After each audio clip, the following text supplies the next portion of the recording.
Ես պահարանում էի, լսում էի որդուս լացը։ Ամենասարսափելի գիշերներս գիշերը ժամը 2-ն էր։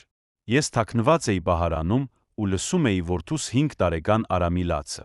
Նրա լացը սովորական չէր։ Դա վախի լաց էր։ Ամեն ջիջը ներսից կոտրում էր ինձ։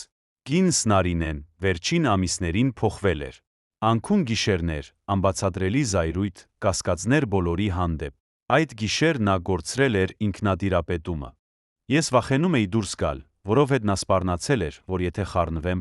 որդուս կտանի ու ինձ կմեղադրի այնպիսի բաների մեջ, որոնք չեմ արել։ Հանկարծ լսվեց հարվածի ձայն։ Արամը լաց էր լինում ու կանչում. «Պապա»։ Այդ բառը ինձ այլս չթողեց լռել։ Դուրս եկա բահարանից։ Նրա աչքերը օտար էին, սառը։ Ես գրկեցի որդուս ու զանգահարեցի շտապ օգնություն։ Հասկացա սա միայն զայրույթ չէր, այլ օգնության կարիք ունեցող հիվանդություն։ Նարինեին տեղափոխեցին հիվանդանոց։ Հետո պարզվեց նա ծանր հոգեբանական խանգարում ուներ, որը երկար ժամանակ անտեսվել էր։